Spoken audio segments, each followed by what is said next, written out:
Halo guys, terima kasih telah mengklik video ini. Kali ini aku akan membahas sedikit sejarah para negara kita di zaman dulu.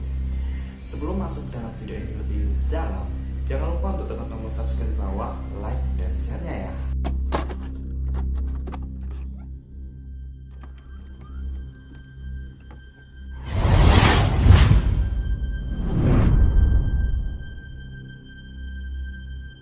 Jadi akhir-akhir ini heboh banget nih dengan gerakan yang namanya New Normal. Gerakan New Normal ini bukanlah yang pertama kali terjadi di Indonesia. Jadi buat kalian tidak usah panik atau tidak usah khawatir dengan hal ini, melainkan kalian harus lebih dalam mengetahui gerakan ini. Di negara kita sekarang sedang bersiap-siap menghadapi era baru New Normal ini. Ikuti aturan kesehatan seiring perkembangan pandemi COVID-19. Hal tersebut diharapkan akan kembali menggerakkan ekonomi di Indonesia yang pertumbuhannya akhir-akhir ini sangat memburuk di kuartal pertama tahun 2020, yaitu hanya 2,97% menurut info dari Badan Pusat Statistik. Gerakan yang normal ini tidak hanya diberlakukan untuk perekonomian saja, melainkan seluruh kegiatan seperti ibadah, bersekolah, bertemu orang, bekerja, dan lain sebagainya itu akan terjadi perubahan. Lalu pertanyaan sekarang adalah, apakah era new normal ini akan menjadi kabar baik bagi rakyat Indonesia? Karena banyak orang yang sudah mengeluarkan pendapat mereka masing-masing tentang new normal ini, yaitu ada yang tidak setuju dan ada yang setuju. Ya maklumlah, pro dan kontra. Nah maka dari itu, yuk kita pelajari sejarah berikut. Bahkan sejarah ini sudah dilakukan oleh para pahlawan kita sendiri sebelum negara kita merdeka. Semoga saja sejarah ini bisa menjadi informasi yang baik untuk gerakan yang normal ini.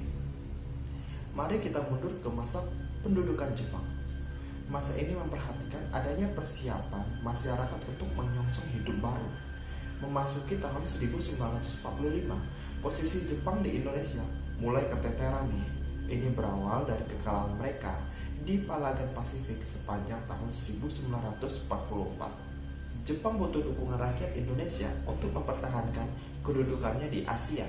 Caranya dengan melempar janji manis kemerdekaan oleh Perdana Menteri Koiso pada September 1944 dan mempropagandakan gerakan hidup baru.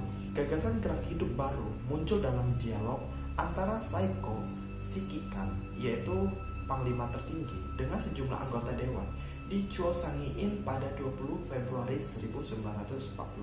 Panglima tertinggi bertanya, bagaimana caranya mereka memenangkan peperangan ini? Para anggota dewan menjawab, peperangan hanya bisa diraih dengan mewujudkan penghidupan baru bagi masyarakat Indonesia, yaitu kemerdekaan.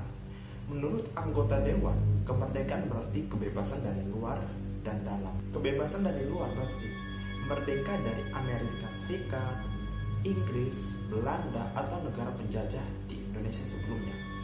Sedangkan kebebasan dari dalam adalah merdeka dari negara Jepang. Panglima tertinggi bertanya lagi tentang maksud penghidupan baru. Seorang anggota dewan menjawab bahwa penghidupan baru ialah bagaimana memperbaiki pemerintahan, baik melalui rohani maupun jasmani, sehingga sesuai dengan panggilan zaman. Demikian kutipan Asia Raja pada tanggal 21 Februari 1945. Kemudian dialog itu menjadi pembahasan serius dalam sidang ke-7 Chuosangiin. Chuosangiin ini yaitu Dewan Pertimbangan Pusat, semacam DPR pada masa Jepang. Pada tanggal 21 Februari 1945, Mr. Sujono dan R.H. Fathur Rahman, yaitu anggota dewan, mengusulkan perlunya rakyat belajar menerapkan perilaku baru dan membuang semua sikap lemah pada masa penjajahan Belanda. Bangsa Indonesia akan memasuki zaman baru, dan zaman baru harus selaras dengan cara pandang dan perilaku baru. Maka untuk mencapai tujuan di atas, insaflah kita bahwa suatu gerakan pembaruan penghidupan harus dilaksanakan yang akan memberi dasar baru kepada budi pekerti dan masyarakat yang dihidupkan oleh suatu jiwa yang baru. Dengan semangat yang menyala-nyala, kita masuklah ke dalam gerakan hidup baru. Demikian pernyataan Chuosangiin dalam Panji Pustaka nomor 5 tahun Showa 2605, yaitu pada tahun 1945. Gerakan hidup baru berisi 33 butir, antara lain meliputi semangat berkhidmat kepada tanah air dan Asia Timur Raya. Asia Timur Raya itu ya negara Jepang. Bersifat kesatria, beriman, bertakwa kepada Tuhan, berdisiplin kepada diri sendiri, menghormati orang tua, terbiasa hidup bersih dan sehat lahir dan batin, berhemat, giat bekerja, cinta ilmu pengetahuan, suka menanam, dan memuliakan kerja. Semua butir pedoman termasuk merupakan gagasan anggota dewan dari berbagai kelompok bangsa Indonesia.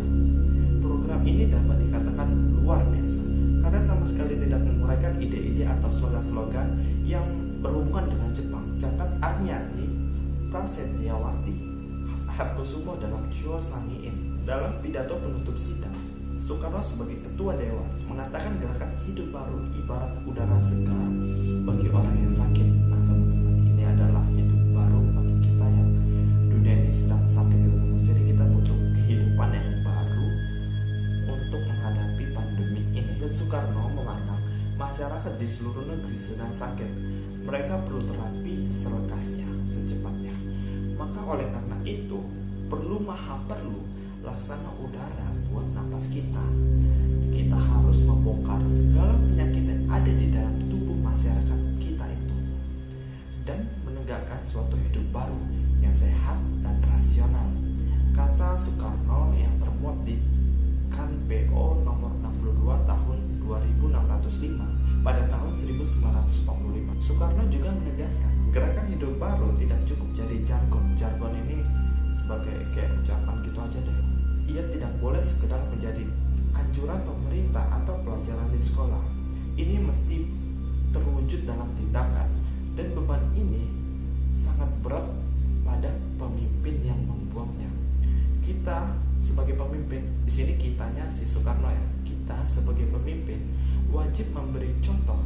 Marilah kita menjadi pelopor rakyat, juga di atas lapangan. Pembaruan jiwa dan moral itu, lanjut Soekarno. Pemerintah Jepang mengaku menerima isi gerakan hidup baru. Mereka berjanji akan membantu mempropagandakan seluruh isi gerakan hidup baru ke pelosok-pelosok negeri. Kenyataannya, Jepang hanya berminat pada 4 isi gerakan hidup baru, yaitu tentang penanaman, cinta tanah air, bakti Asia Timur Raya, dan memuliakan kerja tangan. Kenapa? Karena keempatnya ini berkaitan langsung dengan kepentingan Jepang. Sisanya tidak. Tapi anggota dewan meminta isi gerakan hidup baru tetap disebarluaskan kepada seluruh bangsa Indonesia. Dalam menyebarkan luas itu, caranya sangat beragam.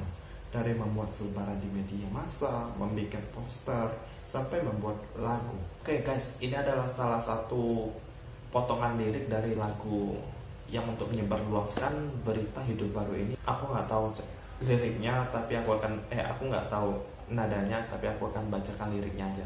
Perang sudah sampai di puncak tingkatan hidup baru, lekaslah dilaksanakan untuk menyusun negara Indonesia yang pasti merdeka. Begitu potongan lirik lagu Hidup Baru karangan R. Harta dalam suatu edisi Jawa Baru. Tanpa keterangan waktu publikasinya nggak diketahui ya teman-teman. Lagu ini diiringi komposisi musik karya dari Ismail Marzuki. Gerakan hidup baru terus bergaung ke antero negeri. Ini memperoleh tempat lapang di kalangan organisasi. Maksudnya ini organisasi para ikut serta dalam menggaungkan, menginformasikan ini ke publikasi. Seperti Mas Yumi melalui Suara Muslimin edisi 1 Maret 1945 memperlihatkan dukungannya pada gerakan hidup baru.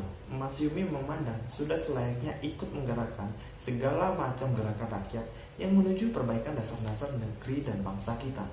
Ini ditulis pada Suara Muslimin seperti dikutip Lukman Hakim dalam biografi Muhammad Nasir.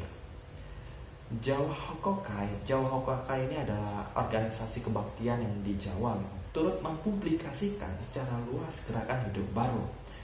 Soekarno sebagai ketua Jawa Hokokai berkeliling Jawa untuk mengajak rakyat melaksanakan hidup baru. Oke teman-teman, sekian sejarah dari, salah satu sedikit sejarah tentang gerakan hidup baru yang pernah dilaksanakan oleh para pahlawan kita. Jadi ini bukan adalah gerakan new normal terbaru, kalian nggak perlu khawatir. Kalian hanya perlu pelajari cara hidup baru ke depannya.